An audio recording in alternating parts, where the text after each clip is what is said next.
Hello everyone, welcome back to MA learning academy. आप सभी का स्वागत है मेरे चैनल पर। तो फ्रेंड्स, आज हम एमए एजुकेशन के सेकंड पेपर के चैप्टर 1 का सेकंड पार्ट देखेंगे। इसका फर्स्ट पार्ट का वीडियो मैंने ऑलरेडी अपलोड कर दिया है। अगर आपने अभी तक उसे नहीं देखा है तो प्लीज़ देख लीजिएगा। मैंने उस वीडियो का लिंक डिस्क्रिप्शन और आई बटन में दे दिया है। तो चलिए शुरू करते हैं। फ्रेंड्स, हमने पिछले वीडियो में शिक्षा के समाजशास्त्र का अर्थ, परिभाषाएं और कार्यक्षेत्र का क्वेश्चन देख लिया था और साथ ही शिक्षा के समाजशास्त्र के उद्देश्यों को भी देख लिया था, जो कि बहुत ही इम्पोर्टेंट क्वेश्चन थे। तो चलिए आज का वीडियो शुरू करते हैं। तो चलिए नेक्स्ट क्वेश्चन देख लेते हैं। शिक्षा के समाजशास्त्र के प्रभाव पर प्रकाश डालिए। इस क्वेश्चन में हम शिक्षा के समाजशास्त्र के कौन कौन से प्रभाव होते हैं इसको देखेंगे। शिक्षा के समाजशास्त्र का समाज और शिक्षा के बीच के गहरे संबंधों को समझने में महत्वपूर्ण योगदान है। शिक्षा न केवल एक शैक्षिक प्रक्रिया है, बल्कि समाज के विभिन्न पहलुओं पर व्यापक और स्थायी प्रभाव डालती है। शिक्षा का समाजशास्त्र इस बात का अध्ययन करता है कि समाज की संरचना, सांस्कृतिक मान्यताएं, आर्थिक विभाजन और राजनीतिक प्रक्रियाएं शिक्षा को किस प्रकार प्रभावित करती हैं और शिक्षा समाज के विभिन्न क्षेत्रों में कैसे बदलाव लाती है। शिक्षा के समाजशास्त्र के प्रभावों को समझने के लिए हम विभिन्न आयामों पर विचार कर सकते हैं, जो समाज और शिक्षा के आपसी संपर्क को रेखांकित करते हैं। शिक्षा के समाजशास्त्र का पहला प्रभाव है सामाजिक असमानता पर प्रभाव। तो चलिए देख लेते हैं कि शिक्षा के समाजशास्त्र का सामाजिक असमानता पर कैसा प्रभाव पड़ता है। शिक्षा का समाजशास्त्र यह अध्ययन करता है कि शिक्षा किस प्रकार सामाजिक असमानताओं को कम करने या बढ़ाने में भूमिका निभाती है। समाज में जाति, लिंग, वर्ग और आर्थिक विभाजन जैसी असमानताएं शिक्षा तक पहुंच को प्रभावित करती हैं। शिक्षा के समाजशास्त्र ने यह दिखाया है कि उच्च सामाजिक वर्गों के लोग बेहतर शैक्षिक संसाधनों तक पहुंच प्राप्त करते हैं, जबकि निम्न वर्गों के लोग वंचित रह जाते हैं। शिक्षा का समाजशास्त्र इस प्रभाव को पहचान कर यह सुझाव देता है कि शिक्षा में सुधार के माध्यम से सामाजिक असमानताओं को कम किया जा सकता है। दूसरा प्रभाव है सामाजिक गतिशीलता पर प्रभाव। शिक्षा के समाजशास्त्र का सामाजिक गतिशीलता पर कैसा प्रभाव पड़ता है, देखते हैं। शिक्षा सामाजिक गतिशीलता को बढ़ावा देने का एक प्रमुख साधन है। शिक्षा के माध्यम से निम्न वर्ग के व्यक्ति समाज में ऊपर उठने और बेहतर सामाजिक स्थिति प्राप्त करने में सक्षम होते हैं। शिक्षा के समाजशास्त्र ने इस बात पर प्रकाश डाला है कि अच्छी शिक्षा प्राप्त करने वाले व्यक्ति अधिक रोजगार के अवसर प्राप्त करते हैं और आर्थिक रूप से सक्षम होते हैं, जिससे वे समाज के उच्च वर्गों में स्थानांतरित हो सकते हैं। शिक्षा का समाजशास्त्र इस प्रभाव को विस्तार से अध्ययन करता है और यह दिखाता है कि कैसे शिक्षा सामाजिक गतिशीलता का एक प्रमुख साधन बन सकती है। नेक्स्ट है सांस्कृतिक हस्तांतरण और परिवर्तन पर प्रभाव। शिक्षा का समाजशास्त्र यह भी अध्ययन करता है कि शिक्षा के माध्यम से समाज की सांस्कृतिक धारणाएं, परंपराएं और मूल्य अगली पीढ़ी तक स्थानांतरित होते हैं। शिक्षा समाज की सांस्कृतिक धरोहर को संरक्षित करने और उसे भविष्य की पीढ़ियों तक पहुंचाने में महत्वपूर्ण भूमिका निभाती है। इसके अलावा शिक्षा समाज में सांस्कृतिक परिवर्तन का भी एक प्रमुख साधन होती है। शिक्षा के माध्यम से समाज में नए विचारों और मूल्यों का प्रसार होता है, जो सांस्कृतिक परिवर्तन को प्रेरित करता है। चौथा प्रभाव है सामाजिक नियंत्रण और अनुशासन पर प्रभाव। शिक्षा के समाजशास्त्र के प्रभाव में सामाजिक नियंत्रण और अनुशासन पर प्रभाव देख लेते हैं। शिक्षा का समाजशास्त्र यह अध्ययन करता है कि शिक्षा किस प्रकार समाज में सामाजिक नियंत्रण और अनुशासन स्थापित करती है। विद्यालय और अन्य शैक्षिक संस्थाएं समाज में नैतिकता, अनुशासन और सामाजिक नियमों को बनाए रखने में मदद करती हैं। शिक्षा के समाजशास्त्र के प्रभाव से यह पता चलता है कि शिक्षा के माध्यम से समाज के लोग सामाजिक नियमों और कानूनों का पालन करना सीखते हैं। नंबर 5 है राजनीतिक जागरूकता और नागरिक सहभागिता पर प्रभाव।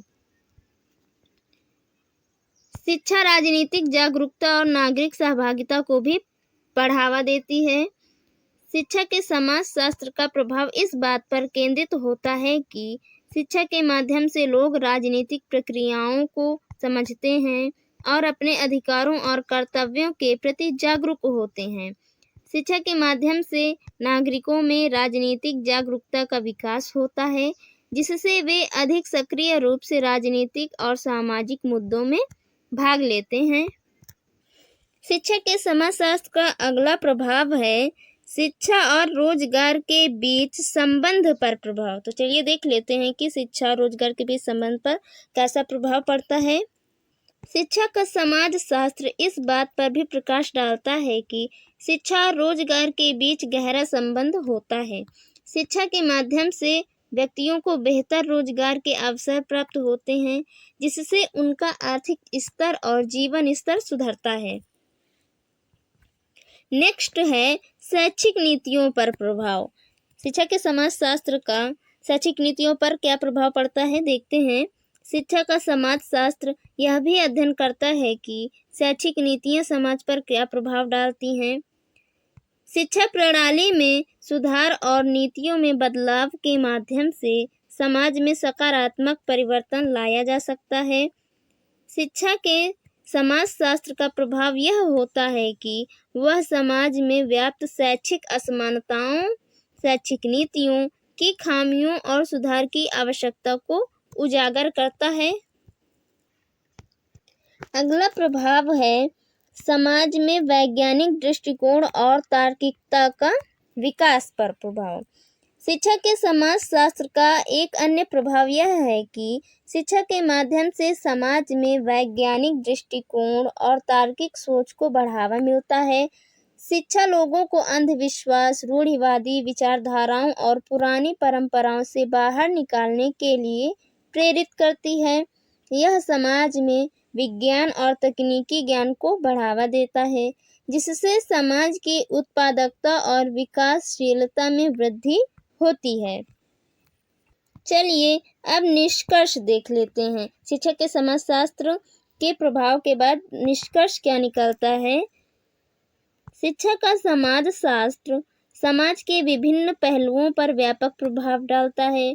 यह न केवल शिक्षा के सामाजिक, सांस्कृतिक और आर्थिक प्रभावों को समझने में मदद करता है, बल्कि यह भी दिखाता है कि शिक्षा किस प्रकार समाज के विकास, सामाजिक समता और सांस्कृतिक परिवर्तन और राजनीतिक जागरूकता को प्रेरित करती है। शिक्षा के समाजशास्त्र के अध्ययन से यह स्पष्ट होता है कि शिक्षा समाज का एक महत्वपूर्ण घटक है, जो समाज में गहरे और स्थायी परिवर्तन लाने में सक्षम है। अब नेक्स्ट क्वेश्चन देखते हैं। हमारा नेक्स्ट क्वेश्चन है शिक्षा के समाजशास्त्र का पाठ्यक्रम, शिक्षण विधियां और परिणामों का उल्लेख कीजिए।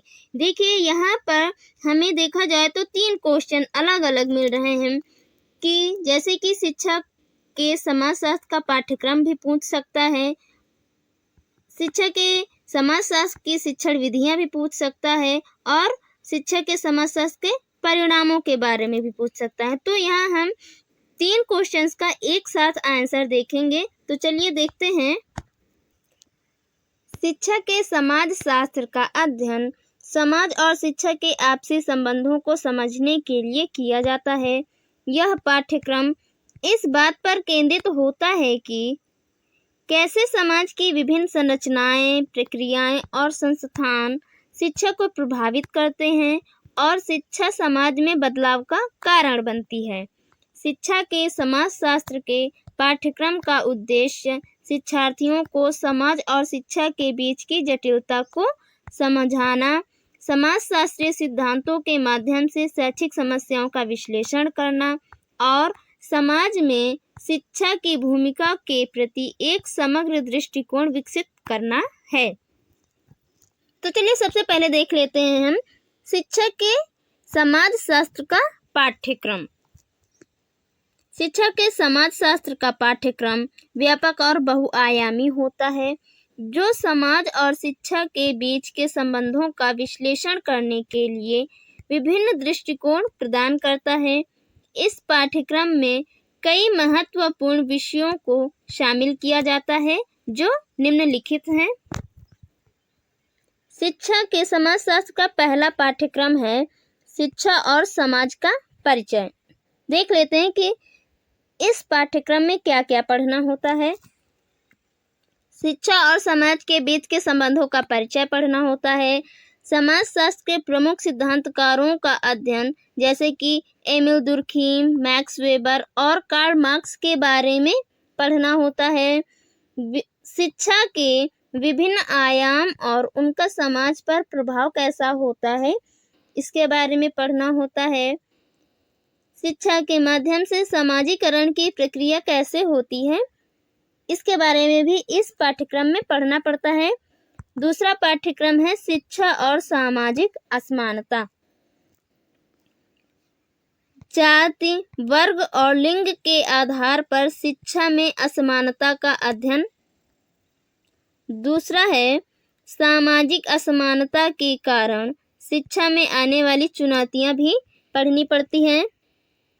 तीसरा है समाज के विभिन्न वर्गों के लिए शिक्षा के अवसरों का विश्लेषण पढ़ना होता है। सामाजिक न्याय और समता की दृष्टि से शिक्षा की भूमिका के बारे में पढ़ना होता है। तो चलिए तीसरा पाठ्यक्रम देख लेते हैं। तीसरा पाठ्यक्रम है शिक्षा और सांस्कृतिक हस्तांतरण। इस पाठ्यक्रम में शिक्षा के माध्यम से सांस्कृतिक मूल्यों, मान्यताओं और परंपराओं का हस्तांतरण किस प्रकार होता है, इसके बारे में पढ़ना होता है। शिक्षा और सांस्कृतिक परिवर्तन के बीच संबंध, शिक्षा और सांस्कृतिक परिवर्तन के बीच संबंध कैसा होता है, इनके बीच के संबंध को भी पढ़ना होता है। विभिन्न संस्कृतियों में शिक्षा के मॉडल और उनका समाज पर प्रभाव। चौथा पाठ्यक्रम है शिक्षा और सामाजिक गतिशीलता। शिक्षा के समाजशास्त्र का चौथा पाठ्यक्रम है शिक्षा और सामाजिक गतिशीलता। तो चलिए इस पाठ्यक्रम में क्या क्या पढ़ना पड़ता है देख लेते हैं। शिक्षा और सामाजिक गतिशीलता के बीच के संबंध के बारे में पढ़ना होता है। शिक्षा के माध्यम से सामाजिक रूप से ऊपर उठने की प्रक्रिया किस प्रकार होती है, इसके बारे में पढ़ना होता है। निम्न वर्गों और वंचित समूहों के लिए शिक्षा का महत्व कैसा होता है, इसके बारे में भी पढ़ना पड़ता है। शैक्षिक प्रणाली और सामाजिक परिवर्तन के बारे में पढ़ना होता है। शिक्षा के समाजशास्त्र के पाठ्यक्रम में नेक्स्ट पाठ्यक्रम है शिक्षा और सामाजिक नियंत्रण। तो चलिए देख लेते हैं कि शिक्षा और सामाजिक नियंत्रण के पाठ्यक्रम में क्या क्या होता है। शिक्षा संस्थानों का समाज में सामाजिक नियंत्रण स्थापित करने में योगदान। स्कूल और कॉलेजों में अनुशासन और सामाजिक नियमों का पालन। शिक्षा के माध्यम से नैतिकता और सामाजिक कर्तव्यों का विकास। अगला पाठ्यक्रम है शिक्षा और राजनीति। शिक्षा और राजनीति के बीच के संबंधों का अध्ययन। शिक्षा के माध्यम से राजनीतिक चेतना और नागरिक समाज का विकास।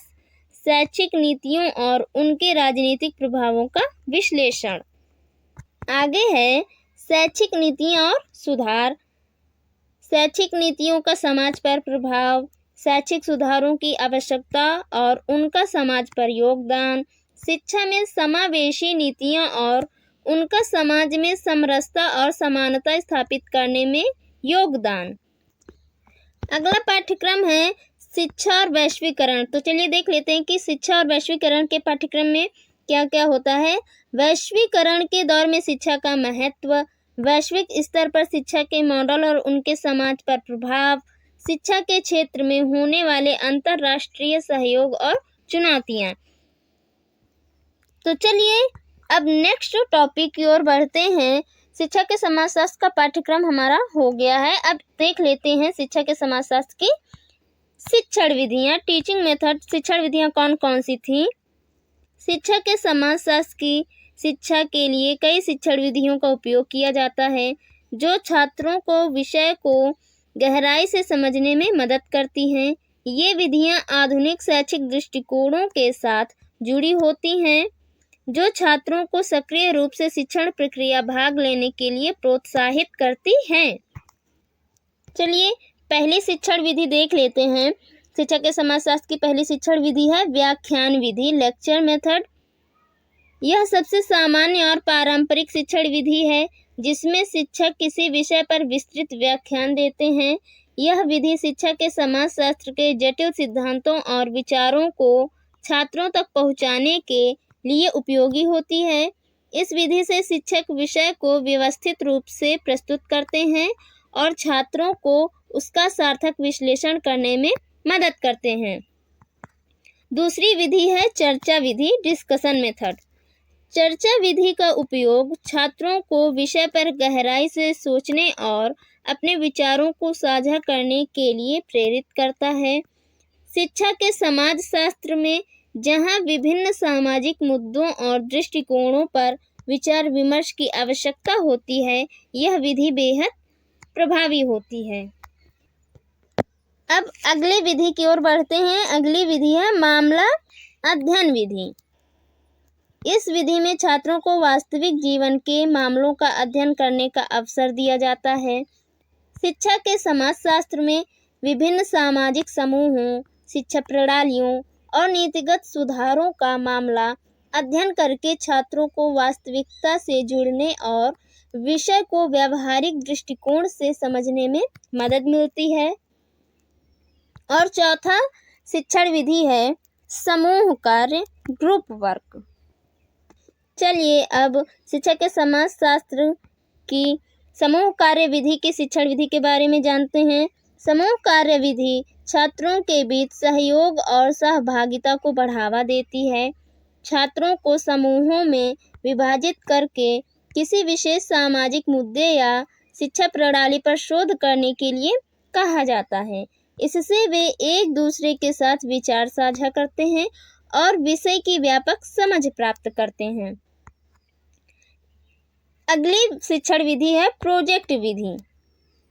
इस विधि में छात्रों को किसी विशेष विषय पर परियोजना करने के लिए कहा जाता है। शिक्षा के समाजशास्त्र में यह विधि छात्रों को सामाजिक अनुसंधान के माध्यम से गहन अध्ययन और अनुभव प्राप्त करने का अवसर देती है। प्रोजेक्ट्स के माध्यम से छात्रों को समाजशास्त्र के सिद्धांतों का व्यावहारिक उपयोग सीखने का अवसर मिलता है। अगली शिक्षण विधि है व्याख्यान एवं श्रवण विधि। शिक्षा के समाजशास्त्र की शिक्षा में ऑडियो वीडियो माध्यमों का उपयोग करके छात्रों को जटिल अवधारणाओं और सिद्धांतों को आसानी से समझाया जाता है। वीडियो लेक्चर्स, प्रेजेंटेशंस और डॉक्यूमेंट्रीज के माध्यम से छात्रों को विषय का व्यावहारिक दृष्टिकोण प्राप्त होता है। तो चलिए अब शिक्षा के समाजशास्त्र के परिणाम देख लेते हैं। शिक्षा के समाजशास्त्र के अध्ययन से विद्यार्थियों को कई महत्वपूर्ण परिणाम प्राप्त होते हैं और यह पाठ्यक्रम न केवल शिक्षा और समाज के बीच के संबंधों को समझने में मदद करता है, बल्कि छात्रों को विभिन्न सामाजिक मुद्दों का समाधान खोजने के लिए प्रेरित भी करता है। तो देख लेते हैं पहला परिणाम कौन सा है। समाज और शिक्षा के बीच संबंधों की समझ। शिक्षा के समाजशास्त्र का अध्ययन करने के बाद छात्र यह समझ पाते हैं कि शिक्षा समाज के विभिन्न पहलुओं को कैसे प्रभावित करती है और समाज शिक्षा को कैसे आकार देता है। वे शिक्षा की विभिन्न भूमिकाओं जैसे सामाजिक नियंत्रण, सामाजिक गतिशीलता और सांस्कृतिक परिवर्तन के महत्व को समझने में सक्षम होते हैं। शिक्षा के समाजशास्त्र का दूसरा परिणाम है सामाजिक असमानताओं के प्रति संवेदनशीलता। शिक्षा के समाजशास्त्र का अध्ययन छात्रों को समाज में व्याप्त असमानताओं के प्रति जागरूक बनाता है। वे समझते हैं कि कैसे जाति, वर्ग, लिंग और अन्य कारक शिक्षा तक पहुंच में बाधाएं उत्पन्न करते हैं। इससे छात्रों में सामाजिक न्याय और समता के प्रति प्रतिबद्धता का विकास होता है। नंबर 3 परिणाम है सामाजिक समस्याओं का समाधान खोजने की क्षमता। शिक्षा के समाजशास्त्र के अध्ययन से छात्र समाज में मौजूद समस्याओं जैसे कि शिक्षा की असमानता, सामाजिक नियंत्रण और सांस्कृतिक संघर्षों का गहन विश्लेषण करने में सक्षम होते हैं। वे इन समस्याओं के समाधान खोजने के लिए सामाजिक विज्ञान के सिद्धांतों और शिक्षण विधियों का उपयोग करना सीखते हैं। अगला परिणाम है आलोचनात्मक सोच का विकास। शिक्षा के समाजशास्त्र के अध्ययन से छात्रों में आलोचनात्मक और तार्किक सोच का विकास होता है। वे विभिन्न सामाजिक संरचनाओं, प्रक्रियाओं और संस्थानों का विश्लेषण करते हैं और शिक्षा के प्रभावों का गहराई से अध्ययन करते हैं। यह क्षमता छात्रों को समाज में जिम्मेदार नागरिक बनने के लिए प्रेरित करती है। और आगे है राजनीतिक और सामाजिक जागरूकता। शिक्षा के समाजशास्त्र के अध्ययन के बाद छात्र राजनीति और समाज में शिक्षा की भूमिका को बेहतर ढंग से समझ पाते हैं। वे यह जानने में सक्षम होते हैं कि किस प्रकार से शिक्षा प्रणाली सामाजिक बदलावों को प्रेरित कर सकती है और राजनीतिक जागरूकता को बढ़ावा दे सकती है। फ्रेंड्स, हमने शिक्षा के समाजशास्त्र के पाठ्यक्रम, शिक्षण विधि और परिणामों को देख लिया है। अब देख लेते हैं निष्कर्ष को। इन सब का निष्कर्ष क्या निकलता है? शिक्षा के समाजशास्त्र का पाठ्यक्रम, शिक्षण विधियाँ और इसके परिणाम समाज और शिक्षा के बीच के गहरे संबंधों को समझने में अत्यंत सहायक होते हैं। इस अध्ययन से छात्रों को न केवल समाजशास्त्रीय सिद्धांतों की समझ प्राप्त होती है, बल्कि वे सामाजिक असमानताओं और शैक्षिक सुधारों के महत्व को भी पहचानते हैं। शिक्षा के समाजशास्त्र की शिक्षा से छात्रों में आलोचनात्मक सोच, सामाजिक जिम्मेदारी और समाज में सकारात्मक परिवर्तन लाने की क्षमता का विकास होता है। तो फ्रेंड्स, आज के लिए बस इतना ही। आने वाली वीडियोस में हम नेक्स्ट चैप्टर को भी कवर करेंगे। अगर आपको ये वीडियो पसंद आया हो तो प्लीज़ लाइक करें, शेयर करें, सब्सक्राइब करें और बेल आइकन ज़रूर प्रेस कर लें ताकि आपको हर नई वीडियो का नोटिफिकेशन मिल सके। तब तक के लिए take care. Thanks for watching. धन्यवाद। Thank you.